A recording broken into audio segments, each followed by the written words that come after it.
Chapter 31. You are listening at NovelFull.audio. History of the Federal Empire Translator. Nyo.bo Studio Editor. Nyo.bo Studio Situ. He carefully listened to the words of the monster, no, the ancient god, who was standing before him. The truth about history, undisclosed secrets, perpetrators behind the curtains. Situhi's temples throbbed violently. His breathing accelerated. He knows. Does he know? As a high official in the Blackguard, Situhi certainly was aware of lots of secrets. What's more, he was also aware that although many rumors and secrets may seem absurd, they were actually true. For example, there had been speculation on the internet that the Federal Empire had a secret base somewhere in the northwestern desert. Inside that base, it was said that they had accumulated many alien spacecraft, much alien technology, and even some alien remains that they'd collected from all over the world. The Federal Empire naturally denied the existence of such a secret base. But the truth was, it did exist. It was just that what was hidden inside was not alien spacecraft, futuristic technology, or alien corpses. It was various kinds of monsters and diabolical items that the Blackguard had either captured or invited to stay from all over the world. Another example of a conspiracy theory that was actually true concerned the suspicions and speculations of people who had always thought that there was a spy agency similar to the embroidered uniform guard of the former dynasty in the current Federal Empire. That was also very true. However, this spy agency didn't target people, but transcendent beings and foreign species. And it went by the name of the Blackguard. This was the institution that Situhi was serving, and he was ready to lay down his life for it. In addition to these, there were many other more deep, sensitive, and dangerous secrets.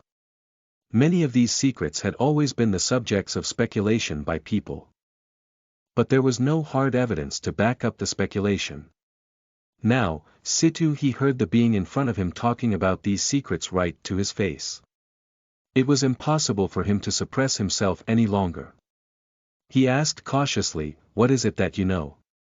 What is it that you know?" His customer had bitten the hook within 1 second, just as Ling Pinyin had imagined he would. This instantly made Ling Pinyin very excited. "That's more like it." Ling Pinyin chuckled to himself. "This is the correct rhythm." With a smile, he invited his customer to sit down on the couch. Then, he said in a whisper, "Good sir, do you know that Taizu of the Federal Empire doesn't belong to this world? To be more precise, he doesn't belong to this time and space." Ling Pinyin started talking about some wild gossip of a conspiracy theory that he'd read in some book. Situhi swallowed with difficulty. His heartbeat abruptly hastened. Of course he knew that Emperor Taizu of the Federal Empire of Xia wasn't from this space and time. This was a top secret of the imperial family. It was also a secret that only the imperial family and certain high-ranking Blackguard officers should know about. What's more, since the revival of the spirit aura, the royal family and former masters of the Blackguard have placed this secret out of bounds. In theory, any possibility of a leak had been closed off. How did this guy know about that? Situhi became flummoxed. He had no idea whether this entity had learned this secret via some kind of ability he possessed or whether there was a traitor among the Blackguard's high officials. It couldn't be betrayal. Situhi thought. There were no more than 5 people in the Blackguard who knew this secret. Aside from the governor and him, the other 3 people were all federal loyalists who could absolutely be trusted. Even for him, he had only been able to learn this secret because he had come into contact with the tip of the iceberg of this secret.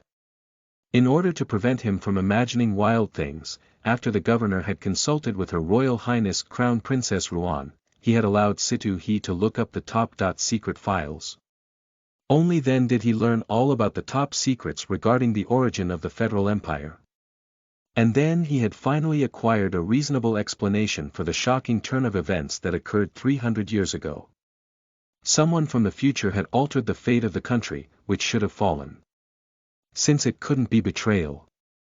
It could only be that this person who was standing in front of him, or, he should say, this otherworldly being had gained insight into this top secret with his supernatural powers. Thinking about this, he forced himself to calm down. Then, carefully organizing his words, he asked, "What else do you know?" Ling Pinyin heard what his customer had asked him. The smile at the corner of the mouth could no longer be contained. As expected, he thought, just as I speculated. This guy is a big *SS conspiracy theorist. As for the so-called secret, the novelist inventors of history had long written about it in various novels. Especially since the dawn of the era of the mobile internet and the rise of free media. Taizu of the Federal Empire of Xia and two other historical emperors were addressed by internet people as the three time travelers. This was inevitable. Because these three were simply a bug, one, especially the story about the life of Taizu of the great empire of Xia. He literally was a cheat code.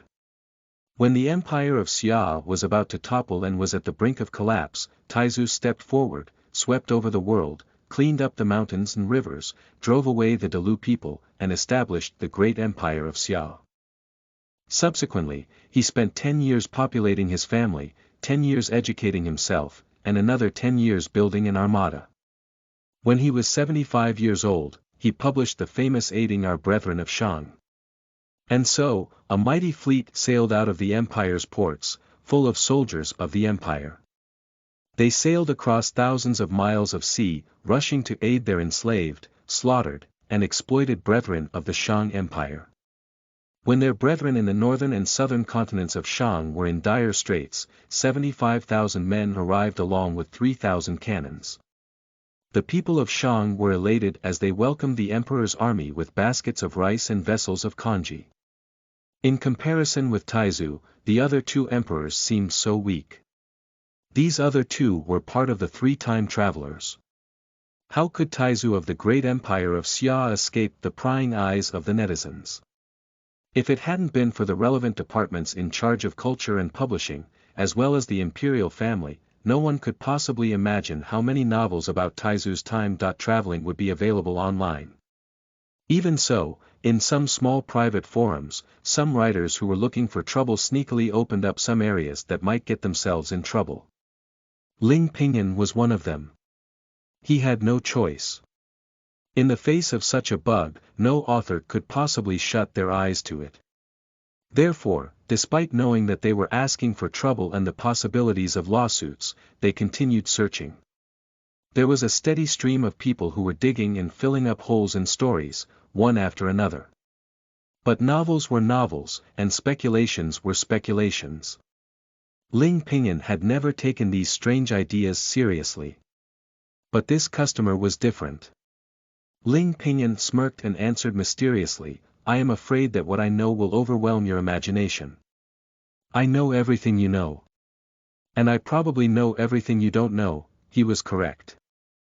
When it came to surfing the internet, collecting material, and finding jokes, how could the middle-aged and elderly compare to Ling Pinyin, an online author who spent most of his time on the internet every single day? Adults had to accept that the times are different now. The previous generation of people had to go to the library and spend an infinite amount of time to find out facts about history. Now, one could find them online at the touch of their fingers.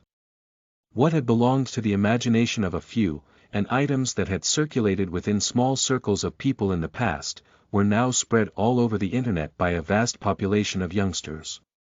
Narratives that ordinary people would never have had access to or use for in their entire lives in the past have now become a source of inspiration and creativity for many online authors. O swallows, in the great halls of the lords you used to nest, into the commoners' homes you've all flown. 1. Bug. AKA loopholes in games that are exploited to gain benefits. Helps overpower a player. Chapter 32. You are listening at novelfull.audio. Commit no evil. Translator. Nyo I.bo Studio Editor. Nyo I.bo Studio Situ. He listened to the words of this guy who he suspected was an awakened ancient god. Disappointingly, his heart was thumping wildly. What had he meant when he said, "I know what you know and also what you don't know"? What does he actually know? However, Situ didn't think it would be a good idea for him to ask that question directly. So he asked cautiously, "What do you have here?" The fire in the guy's eyes flared, seemingly rising by an entire inch. It seemed as if the fire was almost touching his glasses. Looking at him, Situ started trembling. He was afraid that this guy was going to do something evil to him. Then Situ heard him chuckling. His laughter sounded as if it was coming from a devil from hell or an incubus from a nightmare. "I can recommend a book for you." Situ heard him say. "A book you will absolutely like." As he said this, he stood up. Holding the kitten in his arms, he turned around. With measured steps, he headed toward the deep, silent, eerie abyss. Situ was watching everything he did. He saw that, as he approached the abyss, something seemed to be opening. Meow. As he arrived at the edge of the stream of asphalt-like liquid, the kitten, the cat goddess from Egypt, hopped down from his arms. It also seemed to be afraid to enter the space. But the guy walked forward just as casually and relaxed as he'd always been. Then he disappeared into the dark, silent abyss, and Situ had no idea if he would ever see him again. The kitten had jumped to the ground. This kitten that Situ firmly believed was the Egyptian cat goddess. Suddenly, the kitten jumped in front of him and sat on the couch just like a human. Her amber cat eyes were inspecting him with curiosity and caution. Situ didn't speak. He just quietly returned the cat's gaze. It wasn't that he didn't want to speak. In fact, Situ had innumerable questions. But he wasn't bold enough. Thus, the human and the cat simply sat and gazed at each other silently. Ling Pinyin hummed a song as he walked between the bookshelves. He was walking in a section of thick books. Bestsellers. The most popular books currently on the market. He grabbed one of them. After perusing it, he placed it back on the shelf. The title of this one, Currency Wars. The history of the rise and fall of the Sun family's financial empire seems a bit too fantastic, he muttered. As a compilation of conspiracy theories and historical inventions, Currency Wars. The History of the Rise and Fall of the Sun family's financial empire was a book that had been written with plenty of research and was well elaborated. It told the story of a secret family that had profoundly dominated and influenced the financial fate of the world from the rise of the Federal Empire until this very day. However, if the Sun family from the Yungue Plateau had really been that powerful, the Federal Empire would have deployed troops to eradicate them a long time ago. As a conscientious bookstore owner, Ling Pinyin had principles concerning how to operating his bookstore, one of which was not to commit evil. Earning money was okay. But he mustn't do bad things. Take this book, for instance. If he really sold it to someone and that someone actually believed what was written in it, and, if something went wrong in the future apropos of this book, he wouldn't be legally liable. But his conscience would be disturbed. Therefore, after pondering about this for a long time, Ling Pinyin took out another classic work instead. The Unsolved Mysteries of the World. This was a book devoted to mystical discussions and utter nonsense. It contained chapters about such oddities as the Bermuda Triangle, crystal skulls in northern Shang, aliens, the Loch Ness Monster. All the *T stories put together in a giant basket. From the perspective of an online author, Ling Pinyin thought of it as purely a giant encyclopedia. It was a hodgepodge of various stories and legends that could be found on the internet, as well as from folk stories and rumors. Ling Pinyin felt that he mustn't belittle these stories. People liked this kind of random nonsense. In the past, even Ling Pinyin had almost believed in this stuff when he was young. However, it was later on that he'd learned that all these fantastical stories had been made up. However, he thought this kind of book would be very suitable for this customer. Ling Pinyin looked back and saw that the customer was sitting on the sofa and seemed to be looking at his kitten. Evidently, although the customer looked as if he was advanced in age, he still had a childlike heart. He would certainly like this book, as long as he hadn't read it before. But it wouldn't matter even if he had read it before. Because there were several editions to this book. It would be fine as long as he hadn't read this edition of the book. Bearing this thought in mind, Ling Pinyin came out holding the thick book in his hands with a smile. Footsteps sounded. Situ he turned around. He saw the weirdo, the one he suspected of being an ancient god, walking out with a thick book in his arms, whose cover was still encased in smoky, black plumes of smoke. Just looking at the book, Situ he felt as if his heart had been bound and held by something. There seemed to be tortured souls wailing in his ears, making him feel as if he was in an underworld prison such as those depicted in ancient legends.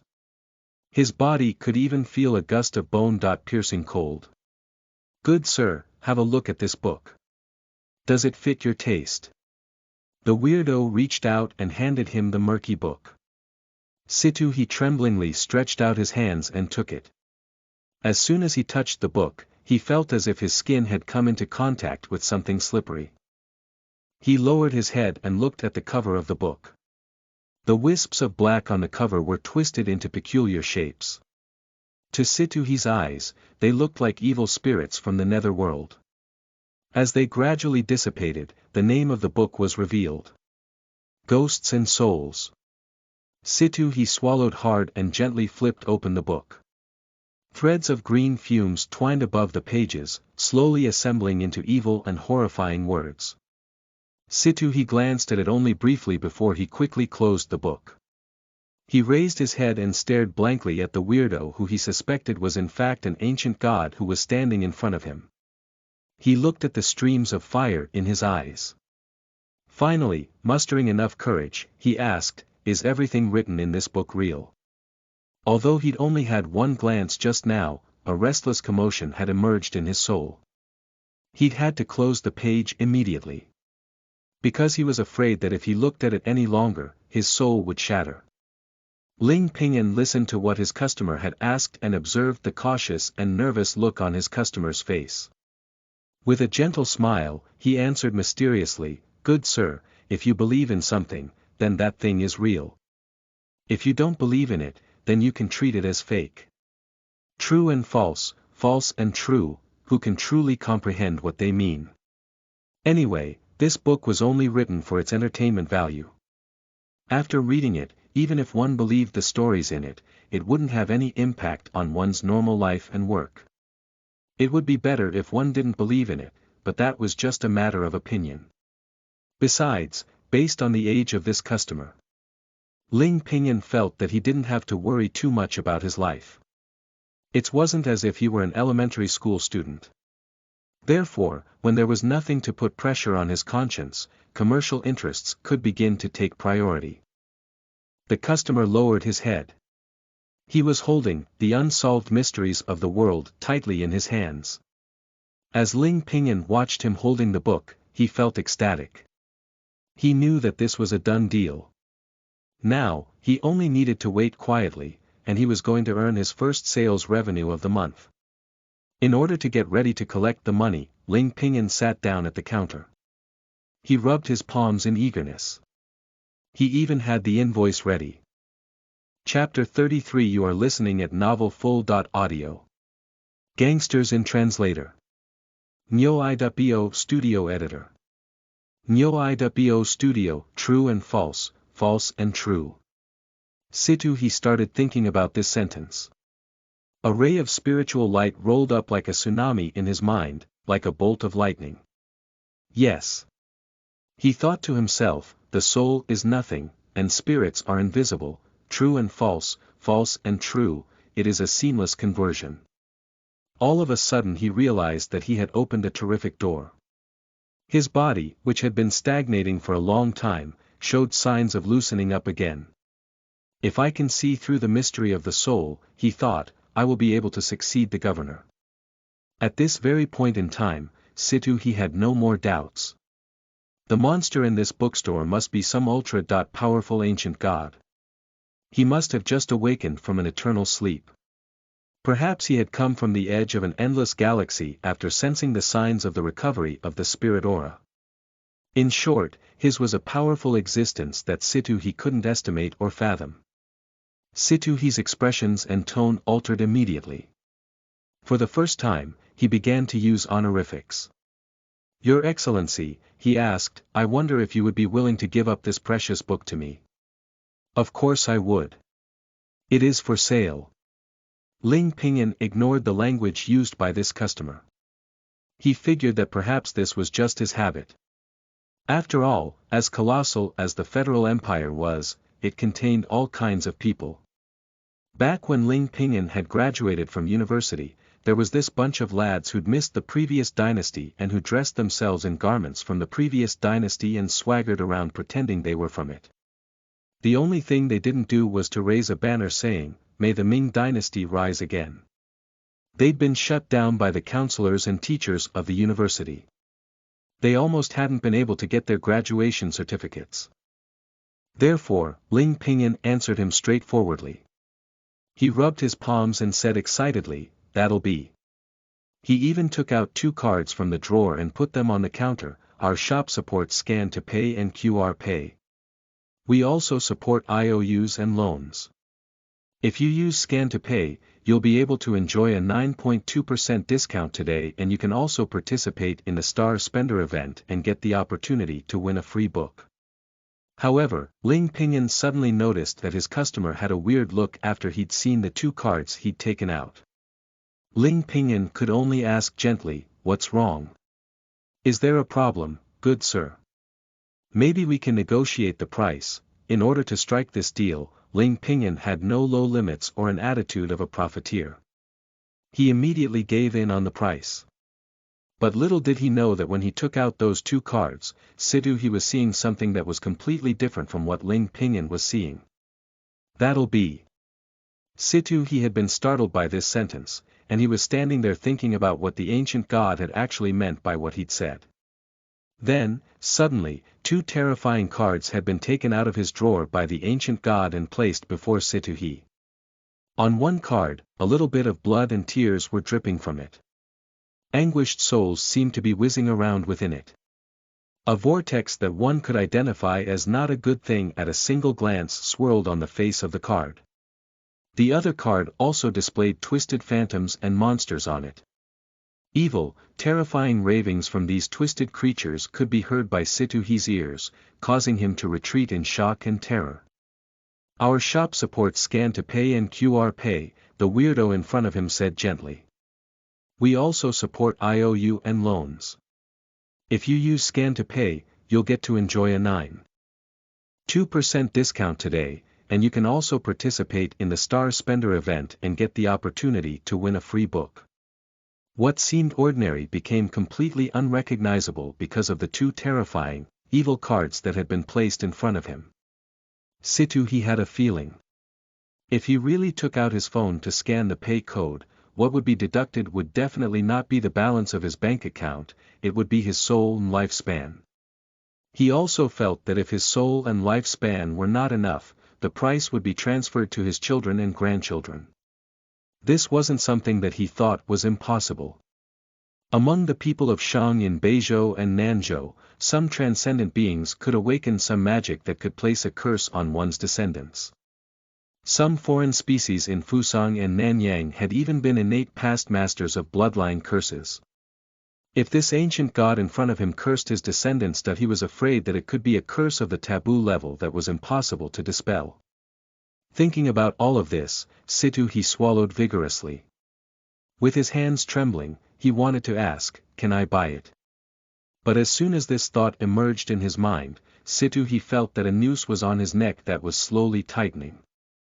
He felt as if he had been entangled by something. Then he knew. This was a gangster's inn. Whoever stepped into this place and looked at the store owner's items had to buy some of them, even if they didn't wish to. The store owner sold his items by force. But what could he do? Regarding stores bullying their customers, this was something that no one had been able to solve since ancient times. Sitoohe was oblivious about what he should do. From the corner of his eye, he caught a glimpse of the kitten crouching on the shoulder of the ancient god. Then he remembered. All gods like sacrifices. And he happened to be carrying a burial object that might be enough to become a sacrifice. After thinking about it thoroughly, he grit his teeth, removed the item from his waistband, and handed it over. "Your Excellency, can I use this item to exchange with you?" he asked nervously. "Because I really can't afford to buy anything right now." Does he dare to pay with things like his own soul and lifespan? No. What's more, he doesn't want to cause any harm to his descendants either. Another one with no money. Ling Pinyin felt as if he was going to vomit blood. He'd painstakingly struck a deal. And, in the end, the jerk had no money. He actually didn't have any money. Young ladies who didn't have any money on them, well, that was one thing. But this was a grown man he was dealing with here. And he doesn't look like someone who lacks money, judging by his attire. Why doesn't he have any money? What's more, if he doesn't have any cash? You don't have even a mirror in the accounts on your phone. Is he trying to cheat me? Or perhaps he was simply a miserable hen-pecked husband, who after being married for decades and, in the eyes of outsiders, with a stable job, a blissful family, and blessed with many children, was in fact someone who needed his wife's approval to even buy a packet of cigarettes. Perhaps his wife limited his money on his phone and in his wallet to only enough for taxi rides to and from work and breakfast. Ling Pinyin was wondering about all of this. Until his attention was attracted to the item that his customer had handed over. It was a bronze vessel the size of a fist. Judging from its appearance, it looked as if it was some kind of instrument shaped like a beast from the outside. It seemed to have a taste of the vicissitudes of time and age. An antique. Ling Pinyin frowned at first in concentration, then he smiled. "Is this thing from the Shang and Zhou dynasties?" The customer nodded. Sharp eyes, Your Excellency. It is indeed from the Shang and Zhou dynasties. Ling Pinyin smiled. He picked up the bronze sculpture of a beast and took a detailed look. In all honesty, the craftsmanship seemed unparalleled. It had a human's face and a goat's body. The head was extremely symmetrical and had a mouth that was opened wide at the center. It was very lifelike. One could tell that it was a product of professional craftsmanship. This must be a Tao Tai. Ling Pinyin weighed it in his hands. Not bad. This thing was of no use to him. But his small aunt would like it. Ling Pinyin had been worrying about how he was going to deal with his small aunt who was going to return from Beizhou sometime within the next 6 months. Now, it was settled. With this piece of art, he would be able to make his small aunt happy and let her feel his filial piety. His small aunt loved these kind of items from the Shang, Zhou, and Qin dynasties. This would make her very happy. Thinking about all of this, Ling Pinyin nodded and said, "Well, I guess I'll take a small loss and exchange this with you." It was true. From Ling Pinyin's perspective, he definitely was the one who had sustained a loss. After all, although his book, The Unsolved Mysteries of the World, was certainly not worth as much as he would have been able to sell it for, or even after some bargaining. This kind of Tao Tai would probably sell for 2 at most at handicraft stores. He had suffered quite a great loss. But it was difficult to buy happiness with money. Especially his small aunt's happiness. So he placed the item in the drawer. He watched as the ancient god fooled around with the Tao Tai as if it was a toy. This Tao Tai, which even he hadn't been able to subdue and which he'd been relying on the governor's seal in order to barely keep it under control. He bowed his head deeply. This Tao Tai had been found in the tomb of the emperor of the Western Zhou dynasty. When it had first been discovered, it had immediately caused a sensation. Because it was alive. People didn't know whether some great power during ancient times had cast a living Tao Tai cub into bronze, or if it had been that the bronze had been cast by an ancient people who had turned it into a Tao Tai cub after a long period of time amid the wave of revival around the spirit aura. Anyway, this thing was indeed alive. It could eat and run around. It had a terrifying appetite, and its strength was beyond imagination. After it had been discovered, within half an hour it had swallowed the entire tomb of the emperor of the Western Zhou dynasty and all its surrounding flowers and trees. Fortunately, the governor had been there in Chang'an back then. It was because of his timely actions in suppressing this creature that no casualties occurred. Nor had it succeeded in devouring the entire Guanzhong basin. Although the governor had suppressed it, even to the governor himself this thing was unruly and showed its fierce-looking teeth. It could only be sealed and restrained using a secret method. However, at present, this extremely arrogant Tao Tai, who didn't even take the governor seriously, was acting as gentle as a domestic puppy in the hands of this ancient god.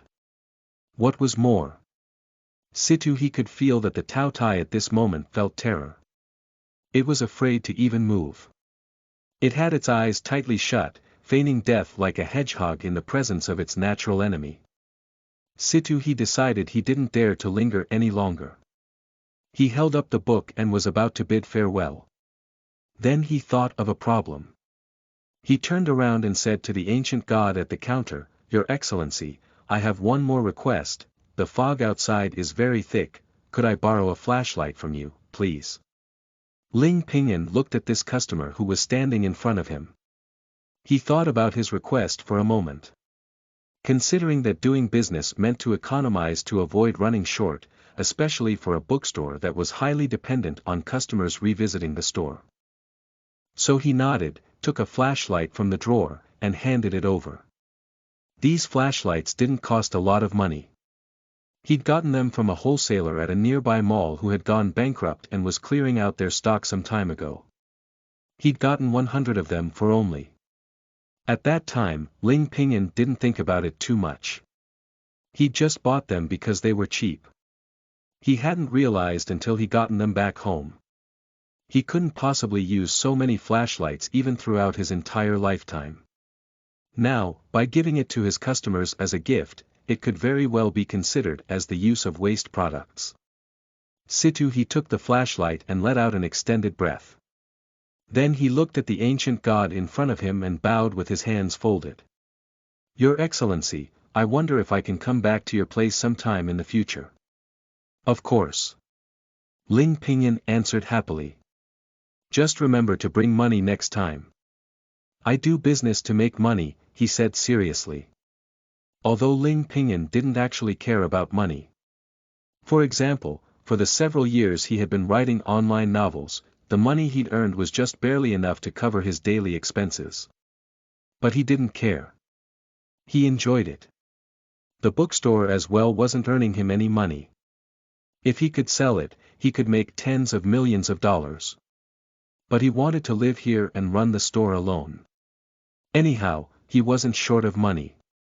However, the problem was that if he kept going with zero revenue, it would be hard to keep up appearances.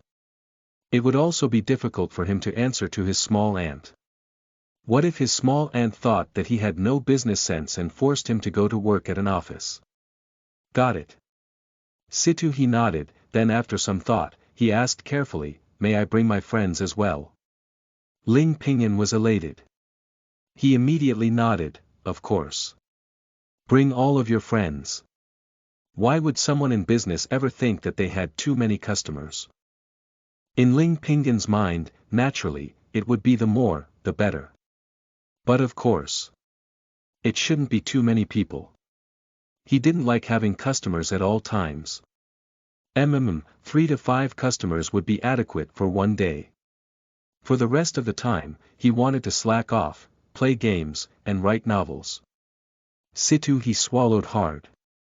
At this moment, he completely dispelled the idea of inviting the governor to come. This ancient god had no fear. Considering everything that had happened just now, how could Situ he be bold enough to let the governor set foot in this place? What if even the governor was placed under control by this guy? Wouldn't the world be completely flipped around? He paid his respects a final time, pushed the door open, and exited the store. Chapter 34 You are listening at NovelFull.audio. A Threat Translator. Nyo iwo Studio Editor. Nyo iwo Studio. Exiting the store, Situ he let out a long sigh of relief. He looked at the fog up ahead of him and turned on the flashlight in his hand. The light of the flashlight hit the fog, illuminating a clear path. He knew that as long as he kept going along this pathway, he could leave this place and return to reality. Hence, he strode forward, slowly vanishing into the mist. Hanli walked out of the fog and immediately turned off the flashlight. Because she wasn't sure at all how long the battery of this flashlight would last. How long would its bulb remain functional? Could its parts be replaced? Therefore, she realized that she must cherish it to the greatest extent. However, as soon as her toes stepped out of the fog, the ravings in her ears returned. But she was no longer afraid. Because she already knew how to alleviate the torment inflicted by these ravings. Hanli looked down at the book she was holding tightly in her hands. The book was thin, yet it seemed very heavy. The text on its cover had gotten distorted. Hanli flipped open the pages of the book and studied the dreadful knowledge written within it. Soon she'd learned a method, or perhaps it was called a technique, to exercise her mind. It was called mind condensing.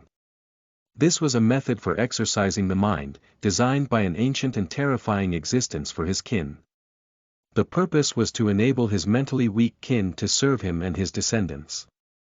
And mind condensing was the most basic of his techniques. It was a way to improve one's mind energy and resistance by condensing one's own soul. It was very suitable for Hanli in her current situation. Because she had consumed a handful of evil spirits. Her soul energy was sufficient. Therefore, Hanli found a fairly clean house in a dilapidated street nearby.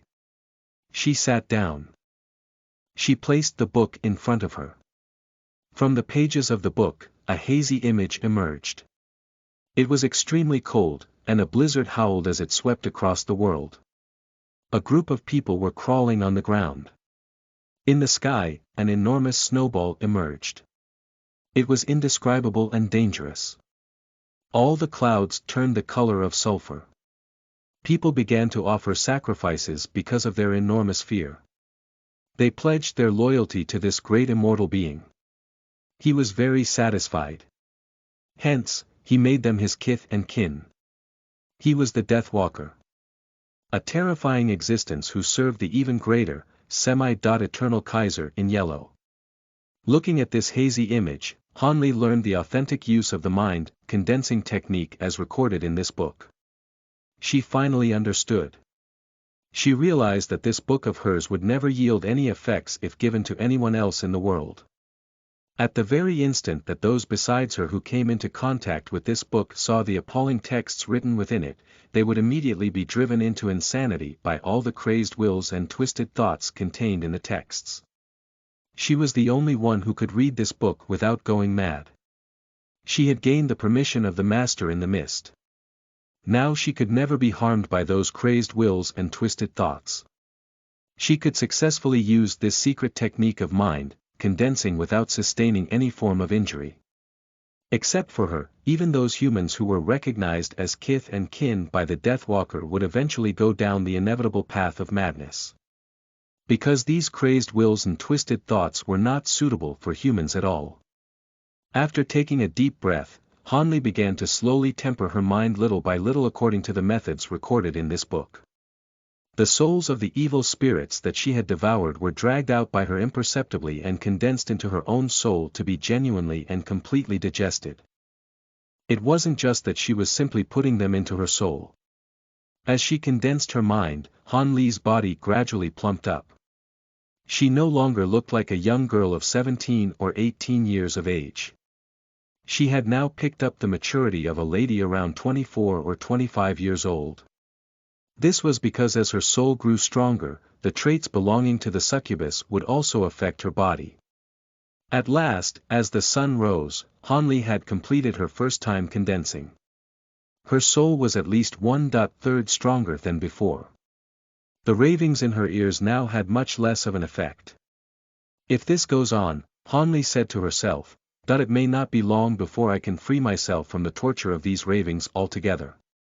Perhaps very soon, I can attempt to hunt down a lichen and make the elixir of ascension. However, for some unknown reason, Hanli felt extremely restless. In a sort of trance, she felt that something terrible and horrifying seemed to have noticed her through the barriers of countless worlds. It didn't seem like it was the Deathwalker that she had seen in images. Its vibe and scent were completely different. The Deathwalker she'd seen in images was evil, terrifying, and powerful. The feeling that she'd gotten from the Deathwalker was like a cloud in the sky and a breeze in the universe. It had no specific shape or fixed size.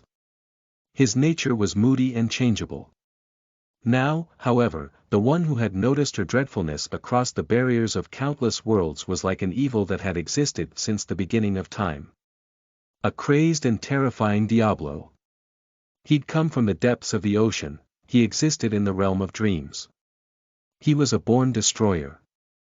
Imperceptibly but inexorably, Hanli had an overwhelming feeling.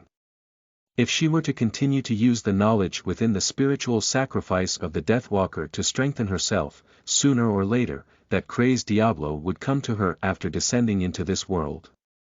He would try to completely annihilate her, along with the entire world. After taking a deep breath, Hanli looked at the book. She knew that she had to make a choice. Should she continue or give up? If she were to continue, one day, that crazy Diablo would surely locate her just as she arrived at a certain critical juncture. Then, in the twinkling of an eye, he could descend into this universe, bringing madness and destruction to all the living in the world. If she gave up. Hanli suddenly raised her head. Her expression became resolute. How can I possibly give up, she asked herself. And how could I be bold enough to give up? Giving up didn't only mean suicide, because she would be tortured to death by the ravings in her ears and even twisted into a terrifying, unknown monster. More important, she would also disappoint the Master in the Mist. Betraying one's promise and not walking on the proper path. Among humans, such behavior was the definition of a despicable person that everyone would dislike. In the eyes of the bookstore owner in the Mist, what kind of image would she and the whole world assume? Hanli knew the answer to that question. She would certainly be labeled as useless, cowardly, and garbage. Hanli was very clear about mankind's attitude toward useless waste. Useless tools would be recycled and remolded, and, as for discarded materials, they would be either thrown into the trash or thrown into a furnace. Thinking of this, Hanli vanquished her fears. She knelt down and picked up the spiritual sacrifice of the Deathwalker from where she had placed it on the ground. Then she strode toward the door. That Diablo, that crazed Diablo, if he desired to come to her, so be it. Hanli refused to believe that her master in the mist would just let her be destroyed by the Diablo. Chapter 35. You are listening at NovelFull.audio. Rituals of Steel Translator. Nyo.bo Studio Editor. Nyo.bo Studio. Ling Pinyin walked upstairs, changed into his slippers, and slumped down on the couch. Suddenly, the watch that the strange woman had left at his place 2 days before caught his eye. The watch was baffling and mysterious. Ling Pinyin picked it up. There were various letters carved on the watch. He recognized some of the letters, but, as for their meanings when they were joined together, he had absolutely no clue. It wasn't really his fault that he was ignorant of foreign languages. The Federal Empire didn't include foreign languages in its education programs. If it hadn't been for Taizun Taizong's Cultural Reformation, which had introduced 24 foreign alphabets and numbers and opened the door to modern chemistry, physics, and mathematics, Ling Pinyin probably wouldn't have even been able to recognize those letters as belonging to an alphabet. After looking at the watch for a very long time without understanding what the words meant, Ling Pinyin put it into a drawer of the table beside the couch. Then he groped for his phone. I guess it's time for some games, he said, that the heroes in the rift must be waiting for me. He went into the rift and began to wage war. Elizabeth was dragging one of the massive descendants of Diablo with her as she traveled through a desolate, cold valley. It was the Diablo descendant Nether Oculus, which had been entrenched on Jupiter. It was one of the descendants that mankind was most familiar with. Now, however, its colossal mouth had been completely shattered by some kind of gravitational force. Its tentacles that were supposed to be hanging under its body had been severed one after another. Its plump body was full of holes. Its eye, which posed the largest threat to mankind, was completely smashed. At present, this descendant of Diablo had been left with only the most basic twinges of vitality. These were the most fundamental biological activities that every living being needed to have to maintain life. Aside from those, everything about it had been destroyed. In human terms, it was now in a vegetative state. However, for something as weird as a descendant of Diablo, as long as they weren't completely destroyed, even if they'd only been left with a single cell, there was a chance for them to be reborn. Especially these descendants of Nether Oculus. They were exceptionally good at regenerating themselves. They looked like deep-sea jellyfish. And, in terms of their vitality, they weren't much different. Once, a descendant of Nether Oculus had been hit by a hydrogen bomb head-on and had been evaporated by its high temperature. Only one of its tentacles had survived. And 3 years later, it had made a comeback. Most certainly, this descendant of Diablo that Elizabeth was dragging now didn't possess exaggerated regenerative powers. Because, like all of the other descendants of Diablo that had been abandoned on Earth, this one was a defect. They had been abandoned, left on Earth to live on their own. The descendants of Diablo that had true potential were all taken to space by the most terrifying Diablos. All the ones that had been left on Earth were defects. Even so, Elizabeth had paid a heavy price in order to capture this descendant. Now, she looked like a withered corpse. There was not a trace of flesh or blood throughout her entire body. Her arm had been completely shattered. Her most severe injury was to her chest. It had been thoroughly destroyed, pierced through by the rays emitted from the Diablo's eyes. So there was now a huge hole in her chest. But she was still alive. Because she was a nun of steel, a missionary of synth. The almighty spirit of machinery was watching over her. The sacred gospel for synthetic beings was guiding her path. And so, steel made her strong, and machinery gave her endless possibilities.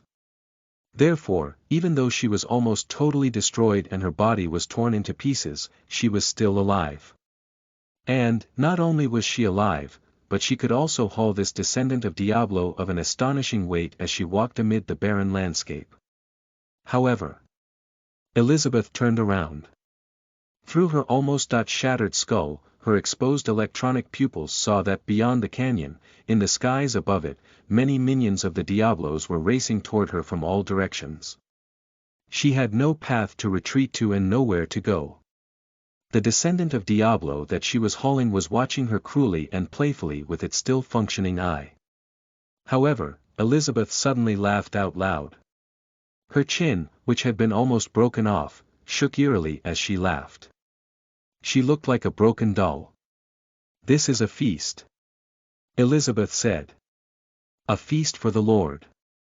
All this machinery needs to be infused with new life. Steel is craving to be showered by flesh and blood." She stopped and stood in the middle of the canyon as she exhausted the last of her strength in order to haul the terrifying descendant of Diablo in front of her. Then she took out a book from under her torn clothes. A book that was streaming with molten steel and vibrating with the sounds of mechanical engines. The pages turned. Elizabeth held it in her hands and recited it religiously and sacredly. The bell rang once. Impetus was given to the lever. Valves and engines were switched on. The minions of the Diablos that were coming from all directions immediately swarmed toward her like a tide upon seeing her stop walking. However, this was a trap. A trap that had been deliberately laid down by Elizabeth. Because underneath her feet was the Federal Army's No. A-130 Military Reserve Warehouse. Ka.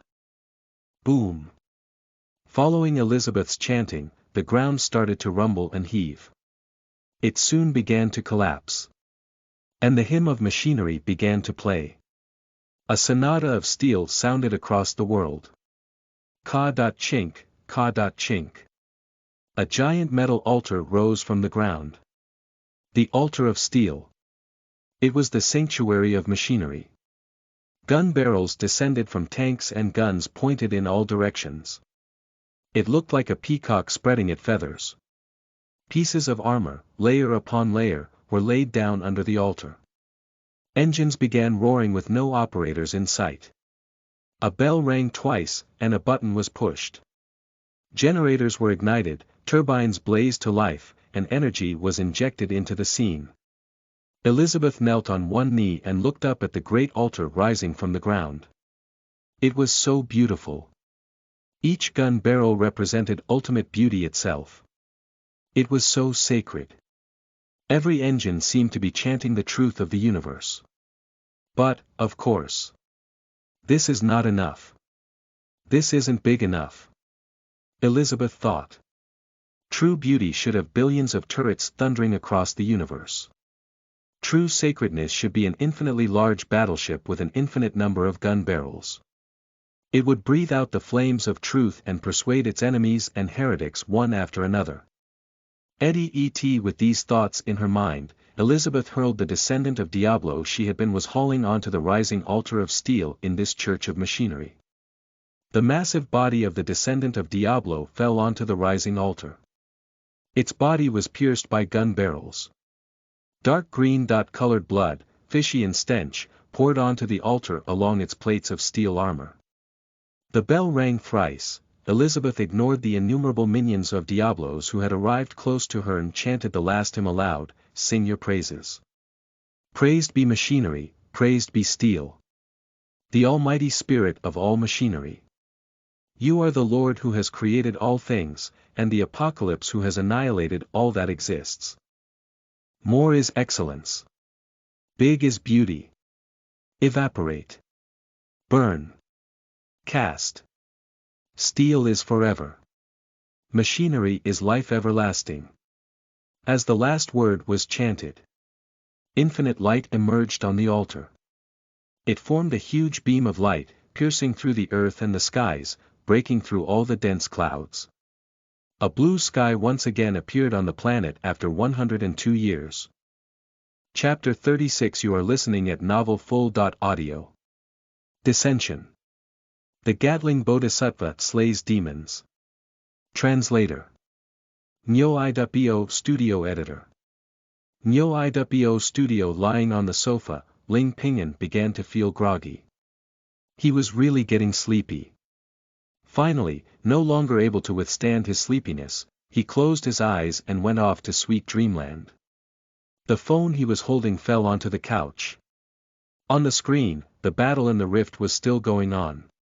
An attack damage carry, 1, that had godly items abruptly halted all operations. As if he had been disconnected, he stood still in place. But none of his opponents dared to move forward. Because this hero had 13 kills, 0 deaths, and 3 assists. They had to respect this terrific battle score. It wasn't until a minute later that a support carefully went forward and cast a skill.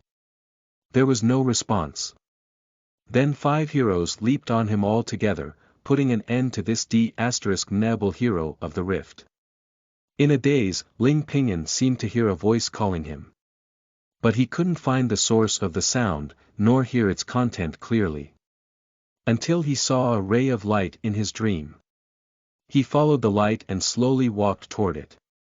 He heard a voice talking to him, "Great Master, your faithful and pious servant is at your service, Master." Ling Pinyin couldn't help but laugh at himself. What a weird dream. However, since it was a dream, he was okay with it. He asked, "Who are you?" But no one answered him. In an instant, he discovered that he seemed to have appeared in another scene. Buildings constructed of pure steel were rising from the ground. Huge mechanical guards were standing firmly in the boundless space. The guards looked like they were sleeping. Innumerable turrets were densely packed, filling the entire sky. This made Ling Pinyin feel strange. What kind of dream is this? He shook his head and asked himself, have I come to a steam-powered world made of steel? Wouldn't that make me the Gatling Bodhisattva? Once he had this thought, he found that his body was expanding infinitely. Swiftly, he broke through the earth and the sky. Ho ho! Ling Pinyin smiled. This dream is really interesting. He lowered his head and looked at his palms. His huge palms were made of steel and looked almost infinite when they were spread out. Even if Sun Wukong had been here, he would probably also have been able to be pressed under these enormous palms of steel. Ling Pinyin felt a strong eagerness to have some fun. He did a kowtow and said softly, goodness be true. Buddha be merciful. Goodness be true, Namo Gatling Bodhisattva.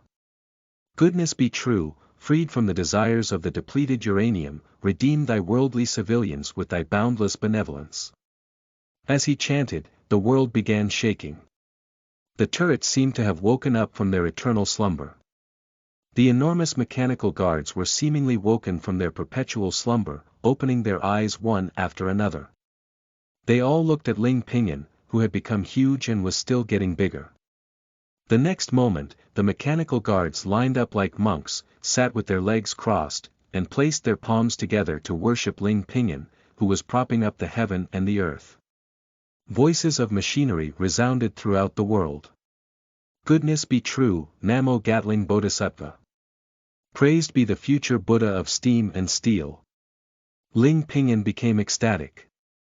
This dream is really fun. As an online author, he was certainly not going to let go of such a funny dream that had come to him so easily. He asked the dream, are there people in infinite hardship who dwell in a world of cataclysm that is in dire need of the compassion of the Dharma? Yes. A huge vortex appeared before Ling Pinyin's eyes. A mechanical guard put his palms together and prayed to him while it stood in front of the vortex. All the living things in this world are in endless catastrophe, unceasing sufferings, great misfortune, and plagued by the scourge of infinite sorrow. Buddha, be merciful, your grace we beseech to deliver to all the living. Goodness be true. Goodness be true. Ling Pinyin stepped into the vortex with a smile. Since it was a dream, he wanted to see what other tricks there were in this weird dream. A huge beam of light surged straight up into the sky. The unceasing light penetrated everything. Elizabeth's eyes saw the endless tide of minions of Diablos becoming transparent, one after another below this magnificent, sacred light. Then they fell like raindrops onto the altar of steel, into the church of machinery. Their flesh and blood watered the altar and nourished the church. The sky cracked open. A massive vortex appeared in the sky. A huge figure cast in bronze descended from the vortex. He was so sacred, so majestic, and so compassionate. It was so splendid that Elizabeth knew right at the moment that she saw him that this was the incarnation of the Almighty Spirit of machinery. The projection of the merciful and compassionate Namo Gatling Bodhisattva. She immediately got down on her knees, worshipping this great Savior and the truth of the universe. Praised be the Gatling Bodhisattva. Long have you walked amid the depths of Prajna, freed from the 6 canals of human desires, and transformed into an artifact supreme. A canal, a tone. The hexatic mantra delivered the chant like no other. Om Mani Padme Hum. Benevolence like the vast oceans, redemption for all the living, away from the world of Saha, vanquishing the karma of the 5 skandhas, bringing forth the 6 paths of samsara, severing the 8 tribulations of men, keeping away suffering and unhappiness, paving a way to the western pure land of ultimate bliss. 6 canals, 1 breath, 3,060,000 revolutions. Redemption is unceasing. Oh, how great thy might! Gatling Bodhisattva. Praised be your mercy. This was the great praise that the gospel for synthetic beings had conveyed to her. Following her praise, on the altar, a ray of holy light unparalleled in purity emerged and fell on Elizabeth. It repaired her tattered body, regenerated her broken limbs, and nourished her withered body. It also made her even stronger. From this moment onward, she was not only a nun of steel and a missionary of synth. She was also an ordained bhikkhuni of steel. The brilliance of Dharma emerged from the machinery in her body. She couldn't help but sing his praises again. Goodness be true, Namo Gatling Bodhisattva. Praised be the future Buddha of steam and steel. At this moment, a shadow quietly appeared in the sky. A huge spider-like Diablo was seen descending from outer space. Because of his arrival, even the atmosphere began to twist. Elizabeth's heart abruptly twitched in spite of her will. Because she could recognize this Diablo. It was the dark side of the moon entrenched on the lunar surface. A powerful and terrifying Diablo. A monster beyond description. Can the Gatling Bodhisattva deal with him? Elizabeth had no idea. Because the one who had descended now was only an incarnation of the almighty and everlasting spirit of machinery and a projection of the Gatling Bodhisattva. But the next second, Elizabeth knew that she shouldn't have such disrespectful thoughts. She saw that the huge bronze Buddha that had emerged from the vortex was gently opening his enormous palm. A sacred Buddhist artifact appeared in his sacred Buddha's palm that was full of compassion. The 6 canals that were bathed in the radiance of Dharma began to rotate. Every time they turned, a Buddhist scripture full of brilliance emerged from within. Na, Mo, A, Mi, Ta, Bha. The world became resplendent amid the Buddha's radiance. The extremely compassionate depleted uranium armor-piercing projectiles were spinning and charging at immense speeds toward the descending Diablo. That massive Diablo, the monster beyond description. In the radiance of the Buddha, amid the rain of bullets, it was gradually broken into pieces. Its shattering was irreversible. It was completely obliterated. This was the way Namo Gatling Bodhisattva, the kind and compassionate future Buddha of steam and steel, slayed and subdued demons. Simply, straightforwardly, and directly. 1. Attack Damage Carry, ADC. In some multiplayer online battle arena, MOBA, video games, ADCs refer to heroes as the carry roles, which specialize in dealing with physical damage. Chapter 37. You are listening at novelfull.audio. Savior Translator. Nyo I.bo Studio Editor. Nyo I.bo Studio. On this day, countless fort apocalypses in North America witnessed the same major occurrence in the sky. First, a gigantic whirlpool appeared. It tore through the dark crimson sky that had trapped the entire world for the last 102 years. Blue skies entered the world once more. After that, an item made out of bronze that was unbelievably enormous appeared within the whirlpool. It had the face of a human and wore only a simple Buddhist-style robe. Its face was filled with mercy and kindness, and it had an air about it that was unmistakably sacred. It immediately became the focus of everyone's attention. Several astronomers and experts in the study of space watched this happen through their huge radio telescopes set up on the fort apocalypses. What is that? The electronic screens on the forts also showed the images that the radio telescope was capturing. This gigantic bronze person had its palms clasped together as it sat cross-legged and descended from the whirlpool. The humans who had escaped destruction and were lucky enough to be alive looked at this scene from the various forts and began to feel nervous. They started to recall the disaster that had suddenly befallen them a century ago. The Diablos had descended from the void, tearing through the skies and destroying cities. After leaving Earth in ruin and destruction, they flew back toward the vast universe and into the stars again. And now, the same scene seemed to be happening all over again. Is that a Diablo? A young person asked his parents beside him. I have no idea, his parents only shook their heads and were utterly confused. But everyone knew that regardless of who it was, the fate of humans was going to change from today onward.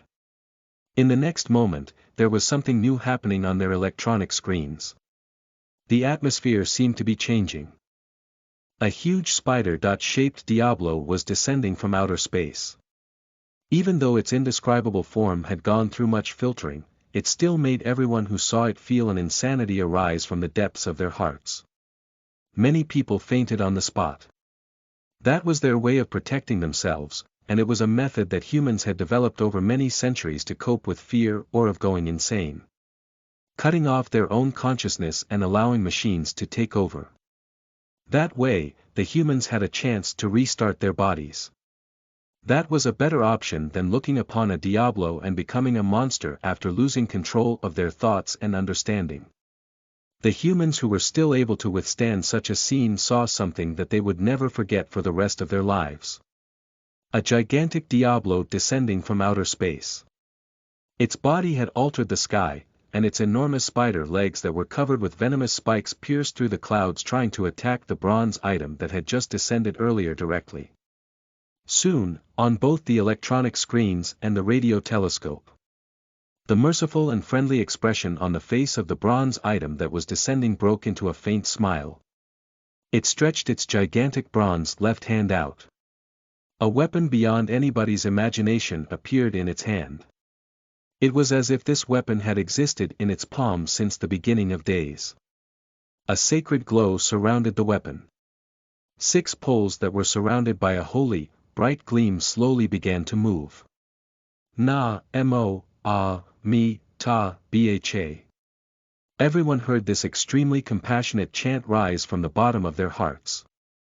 After that, they saw flames spew throughout the sky. Gigantic bullet after gigantic bullet rescued compassion and sensitivity as they struck the Diablo that was descending from outer space. Da-da-da. The entire atmospheric layer started to shake from the impact. Da-da-da. As a result, even the air started to become distorted. Da-da. Da. The limbs that the Diablo had used to pierce through the atmosphere broke off one after another in the face of these compassion-filled bullets. Ah! A terrible howl resonated throughout the whole world.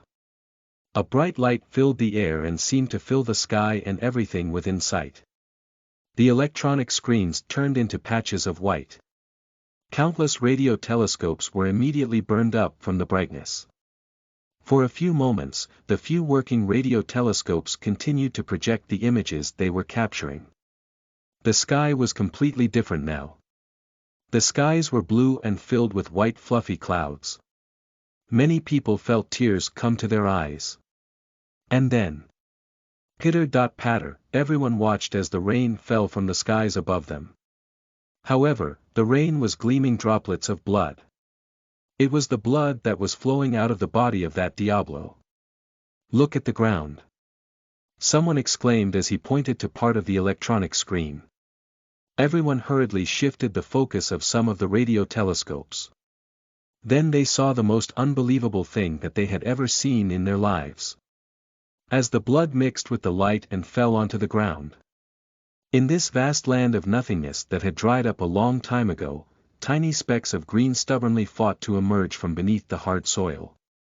After 102 years after the void storm, plants began to grow once more on earth. It's our Savior. One after another, people fell to their knees in front of the electronic screens as they started to worship the bronze item that had descended from the whirlpool. Elizabeth was soaking in the bloody rain. The droplets of blood pelted her body. But they didn't carry any stench or smell of filth. Instead, she could smell a fragrance. It was the smell of life. She squatted down and carefully moved her feet. A bright green blade of young grass had stubbornly arisen from under the surface of the soil and was starting to produce a patch of young leaves. These were seedlings that had been buried deep within the soil before the void storm happened. For the past 102 years, nothing had gotten the chance to bud at all. But today, these seedlings had managed to bud. Elizabeth carefully dug it out from the soil and held it in her hands. Then she looked piously towards the gigantic Buddha that was slowly disappearing within the whirlpool. She knelt down and clasped her hands together to greet that Almighty Savior, the truth of the universe. Praise be. Praise to the great Gatling Bodhisattva. How wonderful is the great Gatling Bodhisattva. The way of Buddha is indeed merciful and has compassion on all living things. If this had happened in the past, Elizabeth might still have had some doubts. But after today, she finally knew the answers. What she had found was the true path of liberation, the definite path to rebirth, and the truth of this universe. To have much is good. To be large is beautiful. She raised the tiny blade of grass and started to jump toward the metal sacrificial altar that had sprung up. I have found a suitable place to make a sacrifice. She flipped open the gospel for synthetic beings. She now knew what her purpose in life was. She also understood the will of the metal altar. Believers. Any noble and mighty deity needed more believers. The merciful and compassionate Gatling Bodhisattva also needed more people to read its scriptures. And so she sat in the middle of the church of machines and pressed her hand on the holy seat of steel. The steel and the machines seemed to come alive as they surrounded her on all sides. The sun shone into the room through the window. Ling Pinyin opened his eyes and yawned. Then he sat up in bed. I feel like I just had a pretty awesome dream, he said. He had forgotten most of what had happened in the dream. But there was one part that had felt especially real and exciting. Especially that last part, when he had held a Gatling gun and shot a monster to smithereens. The feeling of doing that had been simply amazing. The bullets had been fired from the gun. In the midst of their spewing fire, a spider that was at least a few thousand feet high had been destroyed completely. When he thought about these images, Ling Pinyin sighed. Why isn't there such a game on the market? Huge monsters, dramatic scenes, high-quality effects. The frame never jumped, and everything looked as real as it could be. This was really a game that could only happen in his dreams. I hope I can have another dream like that the next time I go to sleep. He got out of bed and saw the phone that he had left behind on the couch. After picking up the phone and unlocking it with a swipe, the expression on Ling Pinyin's face immediately changed. What the H*LL? I got reported. The game on his phone screen had returned to the main menu already. There was a notification from the system in his in-dot box. He'd had 14 points deducted from him, and he was banned from logging in for the next 48 hours. What sh*TTY game is this? Who are these sh*TTY developers? Ling Pinyin flew into a rage and yelled angrily. All I did was fall asleep, and I didn't purposely mean to disconnect at all. How could they deduct so many points and bar me from the game for 48 hours? You can forget about ever getting a single cent out of me. But the truth was that he had never paid for anything in the game before. Both his characters and skins were either from completing missions and campaigns or from exchanging various tokens within the game. The developers wanted him to pay for in-app purchases. There was no way he'd ever do it. But that lack of spending didn't stop him from behaving as if he was a father who'd provided his son with allowance money. Since he was their dad, then cursing the developers and operations team was as normal as a father scolding his son, right? Chapter 38. You are listening at novelfull.audio. Discovery Translator. Nyo I.bo Studio Editor. Nyo I.bo Studio. The sun had already climbed very high in the sky. The high-grade cup of coffee from Nanzhou Kingdom had already gotten cold. Situ he remained seated in his chair. He wasn't moving at all. However, the book he was holding wasn't staying still at all. Many strange and colorful images were hovering around before his eyes. Even if he shut his eyes, they would still follow him everywhere. Situ he hadn't moved at all for the past 7 hours. He finally made a decision. He stood up, picked up the red phone on his office desk, and made a phone call. After a few moments, the call went through. This is Situ he said sternly, I hereby give the command. Check carefully for any human or non-human who is using magic arts illegally. Anyone who goes against this command will be killed without question. After he hung up the phone, he made another call. The moment the call was connected, he immediately told the party on the other line, "This is Situ-He. Please connect me to the Commander-in-Chief." A little more than 10 seconds later, a deep, charismatic male voice could be heard on the other end of the line, "Situ, how's the investigation on the Tiger Demon going?" "Commander-in-Chief," Situ-He reported, "I don't have anything conclusive at the moment." But, he organized his thoughts for a moment before briefly describing what had happened the night before. He also told him about the command he'd just given out. There was a long silence on the other end of the phone after that. After some time had passed, Situ-He finally heard the Commander-in-Chief say, "You did the right thing. It's always best to cut off these unknown things' connections with the world outside as soon as possible, to avoid them from appearing in our world. I will try to get over there as soon as possible. Before that, you must cut off any human or non-human who might possibly have any connection with this in the real world." Some years back, the disaster of Fusang had occurred because a group of ignorant young people had come into contact with demons that were trapped in the space between the realm of dreams and the real world. After that contact, the demons had made an attempt to get out. The frightening demon, Temamo Hame, nearly broke free of its seal and came into the real world. In the end, everyone had gone all out to salvage the situation quickly. That was how they'd managed to nip the problem in the bud. But even so, the damage and losses that it had created were still really terrifying to think about. But, Situ-He threw in a word of advice, that if you come here, it will definitely attract the attention of a lot of people. The Commander-in-Chief of the Blackguards was from the world of transcendent beings. Anything that he did would attract the attention of many others. There would be a commotion once he arrived here. This might cause the problem to get out of hand instead of resolving it. "It doesn't matter," the person on the other end of the phone laughed quietly, "In any case, if they want to cause trouble, let them come." His voice was filled with incomparable self-confidence and arrogance. Just as always, this day Ling Pinyin opened the door to his shop. He gave his little kitten, Batet, some cat food, and then he went to buy 2 trays of steamed dumplings and a bowl of tofu from Aunt Kai next door. After he'd gotten his food, he returned to the shop and sat at the counter. He turned on the TV where they were still reporting the morning news. The sweet-looking newscaster was reading the news. "According to our sources, there will be public drills on national security and safety among other things.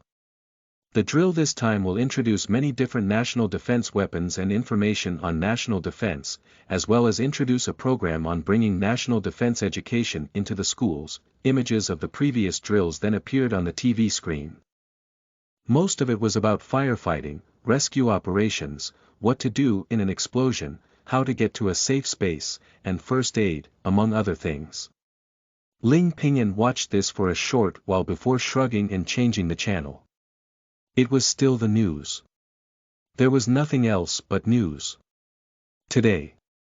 Let's follow our reporter in an interview with the Shizong Kingdom's Grand Secretary of Agriculture, Mr. Wang Anming. A fair, plump, middle-aged man appeared in front of the camera and started talking about the usual stuff. Something about how the Federation was one big family, and all sides would come to the rescue if anyone was in trouble. And something about how the king of the Shizong Kingdom was very certain in his belief that the people of Beizhou Kingdom would definitely be able to get out of their current crisis and start their lives anew. If those steamed dumplings made by Aunt Kai hadn't been this delicious. Ling Pinyin felt like he might just fall asleep again. Then again, Ling Pinyin munched on the steamed dumplings and couldn't speak clearly because his mouth was full. What's going on with this foot-and-mouth disease in Beizhou Kingdom? They still don't have it under control yet. What are the officials in Beizhou Kingdom doing? Or are they intending to quit by the end of the year? As he muttered these words to himself, he switched the TV off. Then he started to clean the shop. His idea of cleaning was really just to simply sweep up the place and then empty the trash can that had been accumulating takeout boxes for the past few days. So it didn't take too much time before he was finished cleaning up. He stood by the trash can and took out his phone. After finding the laundry lady in his contact list, he made a phone call, saying, "Aunt Wang, it's Pinyin here, I have some clothes that need washing. Could I trouble you to collect them and wash them for me? Of course, I'll transfer the money to you in a moment." "Thank you so much." After hanging up the phone, Ling Pinyin felt like someone was watching him. He lifted his head and looked out the window at the shops on both sides of his. The closed-circuit cameras that were mounted on the front of the shops were turning. Ling Pinyin frowned slightly as he waved his hands and mumbled, "What the heck is going on?" He was standing in the surveillance hall of Jiangqing City. The place was filled with screens that showed real-time footage of all the main roads and streets of the city. His attention was suddenly caught by one of the screens. "Turn the 7th camera from the left now," he immediately commanded. His orders were carried out at full speed. Then that particular camera's footage was shown on the largest screen in the hall. He saw that at the edge of where the camera should reach, there was a commercial building that made his hair stand on end when he looked at it. It was an old-fashioned 3-story building, whose walls were made of tiles that were covered with a lot of dirt and dust. "Do we have any cameras that can see this area more accurately?" he asked as he pointed at the edge of the image where he was looking. "Yes, we do," answered one of the technicians immediately. "There are a few shop cameras that are connected to our system on the other side of this street." "Get me the footage now," ordered He. The image on the large screen was immediately switched off. Then the images from several of the smaller shop cameras were merged, and the full picture of the shop appeared on the screen. Then He spotted a very familiar figure. This person was skinny and wore very simple casual clothes. He wasn't very tall either. The camera angle was adjusted and his face came into the picture. He was a very young man. His face was very clearly captured by the cameras. He was clean-shaven. There was nothing special about this young man. His face was covered by a clearly cheap pair of spectacles. He stood next to the trash can by the road and threw a bag of trash into it. All the staff in the surveillance hall were looking confusedly at He. They didn't understand what was wrong with this ordinary-looking young man. But He continued to stare straight at the man on the screen. The morning sun shone on him and created a shadow on the ground. There was really nothing special about him. He clenched his fists. Then he spotted a kitten following this young man. Suddenly, the young man seemed to have noticed something. He lifted his head up and looked toward the cameras. The high-definition cameras captured his frowning very clearly. He waved his hand and then said something. Soon, the entire screen was covered with black and white static. He immediately staggered backward several steps. His secretary quickly supported him and asked, "What's wrong?" "Send people to that neighborhood immediately." He gave a stern order. "Find that trash can that was in the footage earlier. Bring every single item in that trash can back here. Do not miss anything. And remember, don't let anyone there notice what you are doing." He looked at the mystified people around him and bellowed, "Hurry up and move." Chapter 39. You are listening at novelfull.audio. Beautiful translator. Nyo Studio Editor. Nyo Studio. After taking out the trash, Ling Pinyin returned to the bookstore. He looked at the time and saw that it was only slightly past 8:00 o'clock in the morning. He pulled out his phone. The game that he had downloaded the day before opened its servers in a few hours. "I'm so bored," he grumbled to himself as he sat back down at the counter. He was stuck in a rut. He had just finished a book. And he couldn't think of anything to write about for a new book. If his past experiences were anything to go by, he probably wouldn't be able to think of anything for at least 10 days to 2 weeks.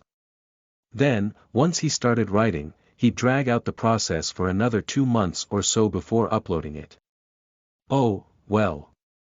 Life was just so boring. Maybe I should go online to read some news and get some inspiration. He opened the web and began to scroll through news reports on various websites.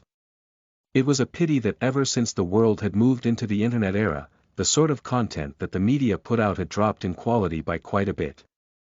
In order to increase output, increase the attention it garnered, and, of course, to increase the amount of money they made, many major websites and news platforms had completely erased any of the boundaries that they used to maintain. WeChat Read had originally become famous as a website that behaved as a government watchdog and kept track of any illegal activities or unethical actions. But now, as WeChat Red had gone after an increasing number of young, newsworthy celebrities, everyone who posted was just churning out post after post. There would be a few international news topics or major social commentaries that would make it onto the list of trending topics every day. But the large majority of trending topics were dedicated to young, newsworthy celebrities. The stories were either as ridiculous as what kind of makeup someone was wearing, or sometimes one of them would put up a post on WeChat Read themselves. Then their fans would go to war with one another, proudly plastering the post all over the platform. But, seriously, who on earth really wanted to know about who was wearing what makeup or who was still working even when they were running a high fever? Never mind all the ridiculous, idiotic wars between the various fans. When he thought about all this, Ling Pinyin made a face and sighed out loud. Then, just at this moment, he spotted a trending topic that interested him, and his eyes lit up. The topic was labeled "The Quarrelsome Big Sisters." He clicked on it and immediately became excited when he saw what it was all about. When are they airing this? They'd better air this as soon as possible. I just love watching these pretty older ladies try to outsmart each other with their words and exchange poisonous remarks. Fight! Fight! Fight! While Ling Pinyin was focusing on reading about the new program that was getting a lot of attention online, a sanitation vehicle had quietly appeared in front of his store. A few men wearing garbage men clothing got out of the vehicle. They were behaving like suspicious thieves as they peered around cautiously before quickly carrying the trash can that sat outside Ling Pinyin's store and dumping it into the vehicle. Then they swiftly climbed back into the vehicle, stepped on the accelerator, and disappeared into the distance. After several miles, some police cars appeared from several directions and escorted this sanitation vehicle as it drove to the Federal Armed Forces Laboratory on the outskirts of Jiangqing City. The Federal Armed Forces Laboratory was heavily guarded on all sides. Armed soldiers surrounded the entire place both inside and outside to make certain that nobody was able to enter. The sanitation vehicle entered the compound and proceeded all the way to the deepest part of the laboratory. After that, Situ-He led a group of the blackguards to take charge of the situation. Blackguard Major, General Situ-He proceeded to hop into the back of the sanitation vehicle and opened that trash can. He pulled out the entire trash bag from the can. It was filled to the brim with all sorts of takeout boxes. The food that had remained inside the boxes had already started to smell bad. He checked the color, size, and shape of this trash bag a few times. Then Situ-He passed the bag to a man in a white lab coat. "Scholar Zheng, I'll have to trouble you," he requested very politely. "I hope we can get results as soon as possible." The man wearing a white lab coat was the person in charge of this laboratory, as well as a top scholar, Zheng Jing. When it came to the analysis of and research about psionic power, Zheng Jing was definitely one of the best scholars in the Federal Empire. The moment Zheng Jing took the plastic bag from Situ-He, he frowned. As luck would have it, the person giving the bag to him was Situ-He, a blackguard major, general of the Federal Empire. Otherwise, Zheng Jing would have suspected that someone was trying to prank him. But even so, Zheng Jing remained rather displeased when he saw the contents of the trash bag. "Major, are you trying to insult me?" When he'd looked into the trash bag he was holding, he'd seen that it was full of leftover food, some empty drink bottles, takeout boxes, and disposable cutlery. Most important, all of these things were giving off a smell that made him feel like puking. It only took one whiff to know that this bag had garbage that was days old. "I really can't explain things to you right now." Situ-He knew that he was being rather disrespectful, but there was nothing he could do about it. He tried his best to explain the relevance of the bag and the importance of his request. There may be secrets hiding inside this bag. I sincerely hope that you could help me to analyze everything inside to see if there's anything of interest hidden in there. Zheng Jing looked at Situhi's expression and finally nodded his head, but he didn't seem to be taking this whole thing very seriously. In that case, Major, please wait an hour for me to check it out. With that, he carried the trash bag toward the elevator of the laboratory. He got into the elevator and went straight down to basement 10. Once the doors opened on basement 10, he passed the trash bag to one of his lab staff and instructed him, "This is the item that Major Situ wants an analysis of, so please quickly analyze and test everything inside. Then you need to write up a report for him." As an expert in the study of psionic power in the Federal Empire, Zheng Jing had way too many things to attend to. Because of the high volume of his work, he would pass work that wasn't as important to the lab staff working for him. He focused his own energy and attention on the most important piece of technology in the field of psionic power in the Federal Empire. The practical use of psionic weapons. He wanted to harness the wild and difficult psionic power so that it could be used by humans. And so Zheng Jing just gave instructions to his staff about the garbage bag and didn't think about it anymore. He went back to his own part of the lab. After about 30 minutes had passed, just as Zheng Jing had become completely focused on observing a sample under his microscope, the phone started ringing very urgently. He frowned slightly and rejected the call immediately. That was because his experiment had reached a very important stage. Its success or failure depended on the next sample of psionic power he cultivated.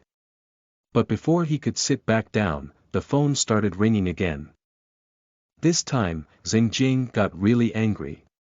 He picked up the phone and asked, "What is the matter? Don't you know that I'm in the midst of an experiment?" A nervous but excited voice came over the phone, "Scholar Zheng, you'd better come and have a look. I think I might have discovered a fire maker with psionic powers among the things that you brought into the lab earlier." Zheng Jing's eyes suddenly grew wide when he heard these words. A fire maker. That was the name that the field of psionic power research called the bottleneck between psionic powers and making items with spirit aura useful. During ancient times, people were ignorant until the first fire maker made fire by drilling wood. That truly kicked off the start of human civilization. So the researchers decided to call the key to breaking through this bottleneck a fire maker. This was both a tribute to the first fire maker and a hope for their work to come. They hoped that a fire maker of their generation would appear in their lifetime to help human civilization advance once more. And that was why Zheng Jing immediately flung the phone aside and ran out of his lab in a great hurry. "Where is it?" he asked anxiously. "Scholar Zheng, over here." One of the lab staff waved him over to where he stood in front of an apparatus. Zheng Jing immediately ran over to the apparatus and said, "Let me take a look." He stood in front of the apparatus and looked at the sample. After just taking one look, Zheng Jing found it difficult to tear his eyes away. It was as if the first girlfriend he'd ever yearned after day and night was in that apparatus, as if the item inside was the most important thing he'd ever seen in his life. Beautiful. It's simply too beautiful. Zheng Jing was completely awestruck by what he saw.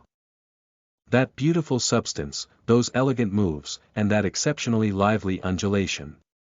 All of this was enough to prove that this was what all the psionic power researchers, in not just the Federal Empire, but the entire world, had been yearning for throughout many days and nights. It was the key to opening the door to being able to use and control psionic power. Suddenly, Zheng Jing thought of something. He immediately lifted his head and said to the other researchers in the lab who had crowded around, "Come, let's go and look for Situhi. We must not let him escape." This was very important in defining who would be given the highest prestige in the field of psionic power research. Chapter 40. You are listening at novelfull.audio. Virtual Reality Translator. Nyo-i.bo Studio Editor. Nyo-i.bo Studio. Chiba Michiko walked very nervously and cautiously into a room that was completely painted black. There was nothing but a table and some chairs in the room. On one side of the table sat a woman in the uniform of the blackguards of the Federal Empire. The stripes on her shoulders let Chiba Michiko know clearly that this woman was a lieutenant in the blackguards. This made the cute little girl even more terrified. "Take a seat." The blackguard lieutenant sounded extremely kind. Chiba Michiko cautiously sat down in the chair and quickly said, "I am Chiba Michiko, a refugee from Fusang, reporting to the officer." After that, she handed over all her identification documents that she'd brought with her, as well as those from the committee. Ever since the Federal Empire had been founded, the founding fathers of the nation had promised its people that the new Federal Empire of Xia would not be a country of immigrants. And so the laws on immigration were very strict. In theory, it was almost impossible to even become a permanent resident in the Federal Empire if you were just an ordinary person. Never mind getting actual citizenship. On the other hand, the Federal Empire prided itself on being a compassionate country that respected the rule of law. It felt a special responsibility to uphold justice in the world. It felt a responsibility to help those in need and rescue those in danger. It wanted to help people to get their lives together and continue living in a safe environment. The first battle the country had ever engaged in was for the sake of the Shang dynasty. After a battle that spanned 100 years, which involved much bloodshed and the loss of countless lives, the Federal Empire had finally managed to completely destroy an era where only the strongest survived and immigrants were treated as slaves. As a result, the Federal Empire had to take in huge numbers of refugees from other countries. And they found them a place in the vast lands of the empire. However, they would inspect and appraise them from time to time to see if they were suitable to remain in the empire. Non-human refugees like Chiba Michiko were even more strictly observed. If she even went slightly over the line, she might be sent out of the empire immediately back to where she came from. "Don't worry." The lieutenant seated across from her took her documents without even looking at them and consoled her in a friendly manner. "Don't be afraid. Today you've been called here for a good thing." She pushed a form in front of Chiba Michiko. "Take a look at this form. If you don't have any questions, please fill it out quickly." Chiba Michiko looked down at the form that had been placed in front of her. She suddenly felt warm tears fill her eyes. Because this was the form to apply for permanent residence in the Federal Empire of Xia that she had always dreamed of getting. Out of 10,000 refugees that the empire took in, 9,999 never got a chance to see this form. Ling Pingyun lay back on the chair at the counter and looked at the clock hanging on the wall. Tick-tock, tick-tock. The second hand continued to move little by little across the clock face. It was still another 5 minutes until 11:00 o'clock in the morning. He held his phone in his hand, waiting in anticipation for the game on the screen, Legend of Nightmare, to open its servers. Time slowly ticked by. The hour hand finally moved to 11. Ling Pingyun immediately unlocked his screen. He saw that the eye icon on his screen had already opened. It was an eye that kept moving and seemed to be scanning the area in a rhythmic fashion. Ling Pingyun didn't care what it was up to. He just pressed it. The screen went dark, and then tiny sparkles appeared on the screen. After that, a door appeared in the middle of the sparkles. There was a gigantic eye on top of the door. It was high up and seemed as if it was looking down condescendingly on everyone who was looking at it. "Oh my," Ling Pingyun exclaimed with praise.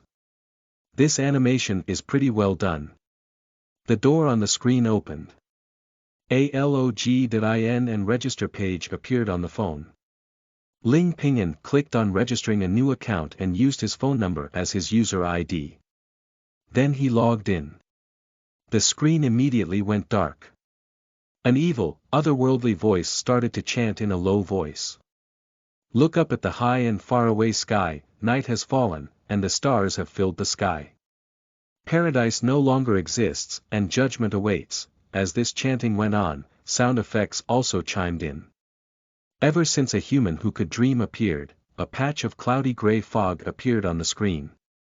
Dreams started to exist in the inner world. Millions of people would dream, year after year, day after day. Most dreams would soon sink to the deep end of the inner world before long, but some dreams don't.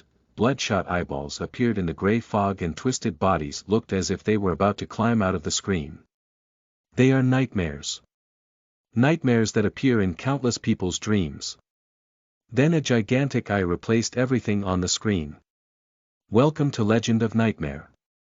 A row of text slowly appeared. Then it faded, and the page changed. Another line of text popped up. If you just play the game casually, you might disrupt the peace. But if you immerse yourself fully, you could save the world. This part made Ling Pinyin let out a snort. No wonder it's an invitation-only game. This line alone could land the game developers in deep trouble. But Ling Pinyin didn't care about any of this. He only cared about whether the game was fun to play or not. Eventually, the screen stopped at a character creation menu. Ling Pinyin realized that this game allowed players to customize their characters fully. So many gimmicks, he grumbled, but he had already started making selections for his character. He thought about the dream he had the night before and decided to remove the hair from his character. Then he added a row of scars. He left the rest to the game to choose for him. In the end, a realistic-looking tall, large monk appeared on his phone screen. Ling Pinyin looked at his screen, and his eyelids started twitching. This guy is a bit too muscular, isn't he? The monk on the screen had a large face and a vicious expression. Large muscles could be seen all over his body. He was practically a ferocious beast in the form of a human. But most importantly, he looked extremely realistic. Ling Pinyin was so pleased with this. So he keyed in a name for his character, Monk Fahai. After clicking on Confirm, a new character appeared in the game's universe. After clicking on this character, the screen moved to another menu. There were 3 options on the screen: Single Player Adventure, Multiplayer Adventure, and Random Selection. Ling Pinyin thought about it for a while and felt that he didn't really need teammates, so he selected the Single Player Adventure option. But the game didn't start immediately. Instead, what he got was a prompt. Dear player, Legend of Nightmare is a virtual reality free adventure game. The system has detected that you are not currently connected to any VR equipment. Please locate your nearest VR equipment and connect it to the system before starting the game. Ling Pinyin froze. Virtual reality. It's so high-tech. But he still clicked on the OK button anyway. A line of text appeared on his phone screen. Locating the nearest VR equipment. Please follow the instructions on the screen to connect equipment. An arrow to show the way appeared soon after. Ling Pinyin scratched his head. I'm going to see what other tricks this game has up its sleeve. He then followed the direction of the arrow. He soon discovered that this arrow was pointing upstairs. He followed the arrow and went upstairs to find that the target was near his own fridge. He walked to the front of the fridge, and a prompt popped up on the screen. VR equipment detected.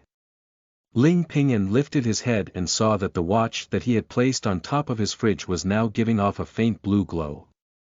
He frowned and picked up the watch. The moment he picked the watch up, it immediately became attracted to the phone as if it were a magnet. In no time, it was stuck firmly to the back of the phone. The prompt, "Equipment has been connected," was displayed on the game screen. The start screen of the game also lit up after that. This seriously works. Ling Pinyin was surprised.